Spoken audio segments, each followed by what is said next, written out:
சொந்தங்களே, பந்தங்களே வணக்கம். எப்படி இருக்கீங்க? கண்டிப்பா எல்லாரும் நல்லா தான் இருக்கணும். இப்போ மார்க்கெட்ல அவைலபிளா இருக்கிற ஏஐ ஒர்க் ஷாப்ஸ் பத்தியும், ஏஐனா என்ன இப்படின்றத பத்தியும் இந்த வீடியோல நம்ம பார்க்கலாம். வீடியோக்குள்ள போறதுக்கு முன்னாடி என் சேனலை சப்ஸ்கிரைப் பண்ணல அப்படின்னா சப்ஸ்கிரைப் பண்ணுங்க.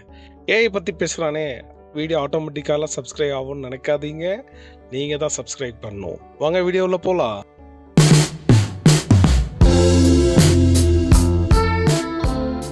சோஷியல் மீடியா பக்கம் போனாலே 2 வீடியோல ஒரு வீடியோ ஏஐ பத்தின ஒர்க் ஷாப்பா தாங்க இருக்கு.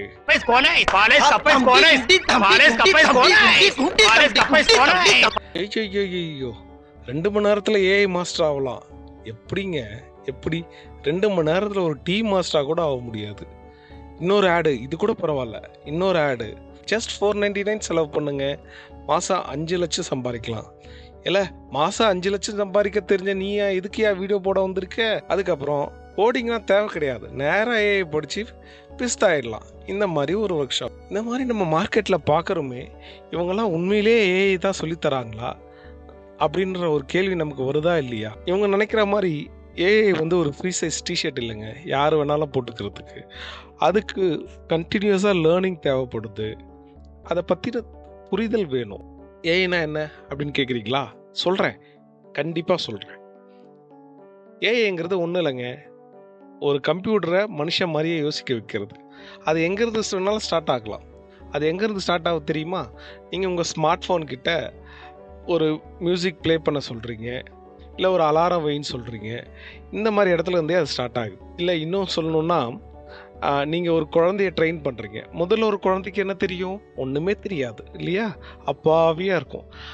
அதுக்கு நீங்கள் வந்து நாள்பட பேச சொல்லித்தரீங்க, பல விஷயங்களை சொல்லித்தரீங்க, எப்படி செயல்படணும்னு சொல்லித்தரீங்க.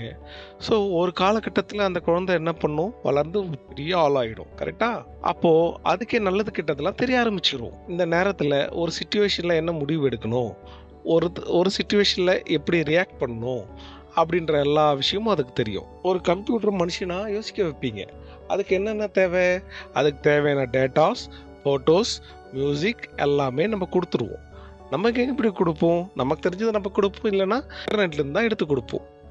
சரி, இதெல்லாம் தெரிஞ்சுக்கிட்டு ஏஐ எப்படிங்க சுப்பீரியராக இருக்குது அப்படின்னு பார்த்தா, மனுஷ பயப்புள்ள எல்லாம் ஒரு கட்டத்தில் டயர்டாகிடும். யோசித்தாலே நமக்கெல்லாம் பசி எடுத்துரும். கரெக்டாக?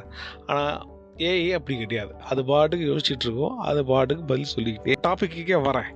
அப்போ ஏஐ ஒர்க் ஷாப்பில் இவங்க என்ன தான் சொல்லித்தராங்க அப்படின்னா, ஆல்ரெடி ஏஐயில் பில்ட் ஆன 2-3 டூலை வந்து நம்ம கற்று வச்சுக்கிட்டு அதை தான் சொல்லி தருவாங்க. அப்படி இல்லைன்னா கூகுளில், யூடியூப்பில் இருக்கிற ஒரு டாக்குமெண்ட்ஸை தான் எடுத்து இவங்க கொடுப்பாங்க. அதனால் அடுத்த தடவை ஏதாவது ஒரு ஏஐ ஒர்க் ஷாப்பை பார்த்தா சேர்றதுக்கு முன்னாடி நல்லா யோசிங்க. எப்படி யோசிக்கணும் தெரியுமா? அதுக்கு நான் உங்களுக்கு ஒரு கதை சொல்கிறேன். ஒரு ஹஸ்பண்ட் அண்ட் ஒய்ஃப் இருந்தாங்க.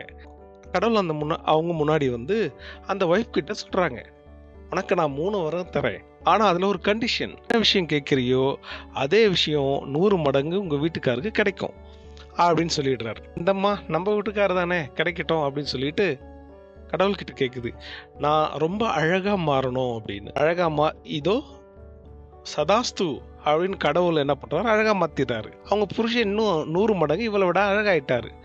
நம்ம காண்டாயிடுச்சு, அடடா நம்மளை விட அழகாக இருக்காரு, சரி இருந்துட்டு போட்டோம், என்ன இருந்தாலும் நம்ம புருஷன் தானே அப்படின்ட்டு இந்த அம்மா அடுத்த வரம் கேட்டுச்சு, எனக்கு ஒரு 1000 கோடி ரூபாய் வேணுங்க அப்படின்னு. சதாஸ்து 1000 கோடி ரூபாய் இவங்க அக்கௌண்ட்டில் வந்துருச்சு. ஆனால் அதே மாதிரி 100 முறை 1000 கோடி ரூபாய் அவங்க வீட்டுக்காருக்கு போயிடுச்சு. இந்த அம்மா பார்த்துச்சு, இப்படியே விட்டா சரி வராதுன்னு சொல்லிட்டு கடவுள்கிட்ட 3வது வரமா என்ன கேட்டுச்சு? எனக்கு மைல்டாக ஹார்ட் அட்டாக் வரணும்னு கேட்டுச்சு. சொல்லி முடிச்சுதா? ஸோ நம்ம எல்லாரும் என்ன நினைப்போம்? இந்த அம்மா ஹார்ட் அட்டாக் வேணும்னு கேட்ட உடனே அதை விட 100 மடங்கு அதிகமாக அவங்க வீட்டுக்காருக்கு ஹார்ட் அட்டாக் வரும்னு தானே நினச்சிங்க? இல்லை, இது என்ன கேட்டுச்சு? இந்த அம்மா என்ன கேட்டுச்சு? எனக்கு மைல்டாக ஹார்ட் அட்டாக் வேணும்னு கேட்டுச்சு. அப்போ அவங்க வீட்டுக்காருக்கு 100 மடங்கு மைல்டாக ஹார்ட் அட்டாக் வரும். இந்த அம்மாக்கே மைல்டு அட்டாக்கு, அவங்க வீட்டுக்காரர் அதை விட 100 மடங்கு மைல்டு அட்டாக்காக தான் வரும். இது மாதிரி தாங்க இன்னைக்கு நம்ம மார்க்கெட்டில் ஏஐ பற்றி சொல்லித்தரேன்னு சொல்லிட்டு எல்லாம் இவங்க ஏஐயில் ரெடியான டூலில் தான் சொல்லித்தராங்க. சரி, எது எப்படியோங்க, தினமும் ஒரு விஷயம் கற்றுக்கணும், கண்டிப்பாக கற்றுக்கணும்.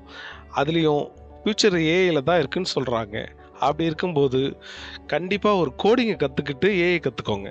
ஏன்னா கப்பல் நடுக்கடலில் நின்றுச்சுன்னா இறங்கி தள்ளணுன்ற மாதிரி நாளைக்கு ஃபுல்லாக ஏஐயாக மாறினாலும் நடுவில் எதாவது பிரேக் ஆச்சுன்னா அதை நம்ம ஃபிக்ஸ் பண்ணுற அளவுக்கு நமக்கு கோடிங் நாலேஜ் தெரியணும். ஏஐ எப்படி ஒர்க் பண்ணுதுன்னு தெரியணும். தயவு செஞ்சு எந்த ஒரு கோர்ஸையும் அவசரப்பட்டு சேர்ந்துடாதீங்க. ஏன்னா ஒரு ரூபா சம்பாதிக்கிறதுக்கு நம்ம எவ்வளோ கஷ்டப்படுறோம் நமக்கு தானே தெரியும். 499 ரூபாங்கிறது சாதாரண அமௌண்ட் இல்லை. உங்களுக்கு வேணா அது சாதாரணமாக தெரியலாம். 10 பேர் சேர்ந்தா அது எவ்வளோ ஆகுது, 100 பேர் சேர்ந்தா அந்த அமௌண்ட் எவ்வளோ ஆகுதுன்னு பாருங்க. அதனால் மக்களே, ஏஐ கோர்ஸ் நல்ல கோர்ஸ் எங்கே கிடைக்கும் அப்படின்னு உங்களுக்கு தேவைப்பட்டுச்சுன்னா கீழே கமெண்ட்டில் எனக்கு சொல்லுங்கள். நான் உங்களுக்கு அதுக்கான லிங்க் எல்லாம் சொல்கிறேன். ஏஐ பற்றி பேசுறதுனால வீடியோ சப்ஸ்கிரைப் ஆகாது. நீங்கள் தான் சப்ஸ்கிரைப் பண்ணணும். சப்ஸ்கிரைப் பண்ணி விடுங்க. ஏன் வீடியோ பிடிச்சிருந்துச்சுன்னா லைக் பண்ணுங்கள், ஷேர் பண்ணுங்கள், கமெண்ட் பண்ணுங்கள்.